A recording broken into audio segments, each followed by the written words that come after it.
Breaking news this morning. It's 5:45 a.m. That's the other breaking news. So I'm trying not to be too loud in the house. Got a flight to catch here, headed out to Detroit. Ian Rappaport said that Brock Purdy's out 2 to 5 weeks. Now that's a very wide window. Kyle Shanahan indicated on Wednesday it could be more than this week against the Saints, but 2 to 5 weeks is a really wide window. I mean, 2 to 5 weeks means this week and next week against the Cardinals, or it means this week and next week and week 4 at home against the Jags, week 5 Thursday Night Football at the Rams, week 6 at the Bucks. So that's a huge window. The Niners would then play back home against Atlanta.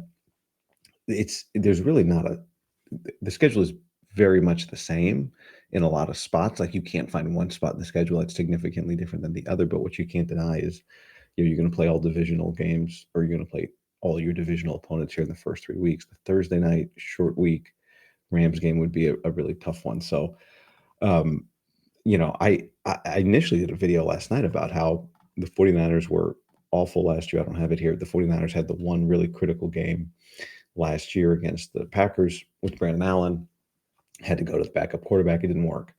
And, my overarching thought on backup quarterbacks for several years now is like, your backup quarterback has to be good enough to win you 2 or 3 games a year at most. That's what you're expecting. If you got to play a month with a backup quarterback or 5 weeks with a backup quarterback, can he win you 3 of those games at best?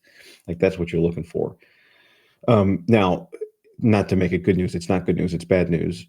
But the good news is Mac Jones is there's like 15 starting level quarterbacks in the NFL, 15, 16, and then the back 10 I don't think are usually any better than backups.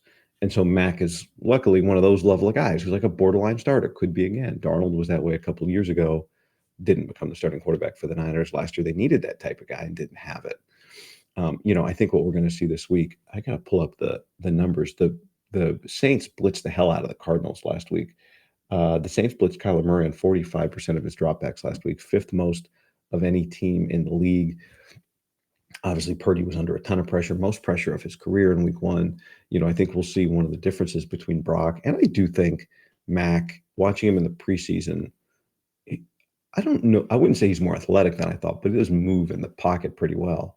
But one of Brock's strengths right now is clearly his ability to create. It was, one of the reasons the 49ers won week 1. And now, thank God, they won week 1.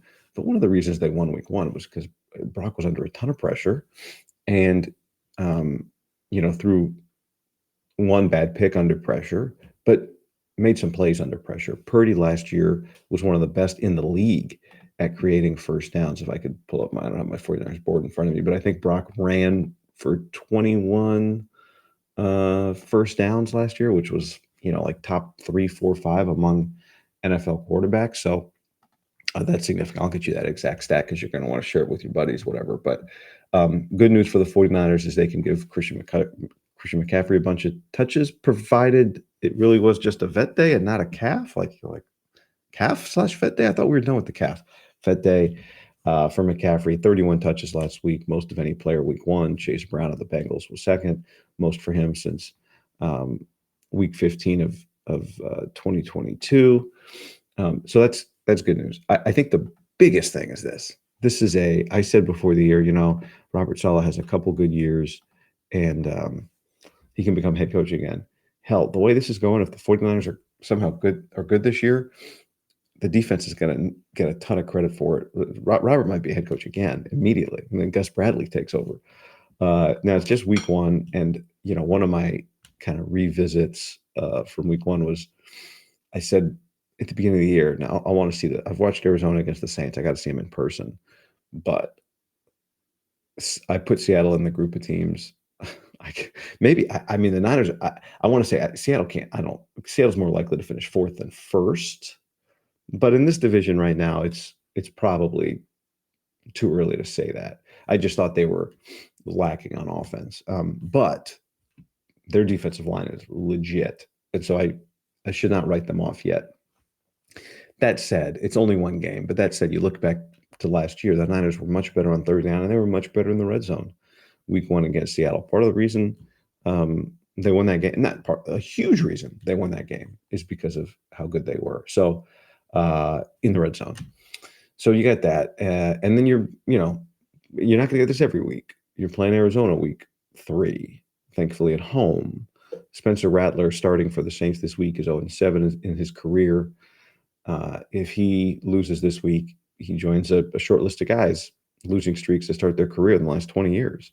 The fact that Derek Carr did what he did, given the organization, how it started, is a testament to the guy. It cannot be denied.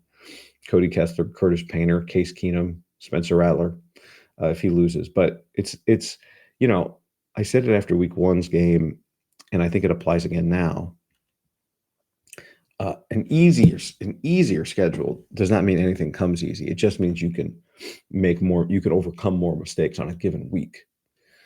And there is no doubt now how major a factor this schedule is for them. And it doesn't guarantee them anything. But you're not playing the Ravens, you're not playing the Bills, you're not playing the Chiefs, you're not going to Green Bay. If you're doing a lot of those things this week, look at last year when they needed a backup quarterback win. It was Brandon Allen. They lost by 28. This week, they're going on the road with their backup quarterback to play Spencer Rattler and the rebuilding Saints, who admittedly, for a rebuilding team, looked pretty solid week 1. But, you still got to go earn it. It just means you can make 5 mistakes and win instead of, when you play those other teams, you can make 1 or 2. I've just pulled up this is my kind of schedule where you see yellow is road and green is home. And, Jacksonville's similar. That's a home game. This is the game you'd have to target right now. You'd love him back next week against Arizona. You'd love him back against Arizona. But if you can somehow beat the Saints, beat the Jags, even if you lose to Arizona and you get them back week 5, chance to go 2-1 in the division, that'd feel like a huge game. So, I mean, they always do, but I mean, that's pretty brutal news, potentially brutal news on Brock. It gives us a chance to see what another quarterback looks like with this exact team and then compare it to him. But his legs are just so critical. And I think, the question we'll find out is can they create time? Brock was, what did we say, 19th last week in time to throw, which isn't good. That's not what you want. You know who was number 1 last week in time to throw? Aaron Rodgers. It's not what Brock wants. It's not what it means. Nobody's open. It means you're creating beyond, some of those numbers go up because of scrambles and that sort of thing. By the way, I found the stat over here. You might like it. I'm going to show it to you just because it's on my football board. But Brock Purdy, right there. Brock Purdy, 4th most first down scrambles in the league last year. 4th most first down scrambles in the league last year, 21. So significant news. And we'll see if Matt can get it done. I think he can this week. And if you win this week, then you kind of exhale a little bit coming home against Arizona. The divisional games are still going to matter so much. I mean, the Niners were 1-4 in the division last year, 1-5 in the division last year. 4 of those losses were by 1 score. They lost 4 games last year by a combined 13 points in the division. So, and you lose Brock's legs this week. That's a big loss. Maybe you get Jordan Watkins back. I think I didn't show this stat, actually. One other thing to show you, a stat, just like a thought. Get this up. I got to roll. I'm always late getting out the house.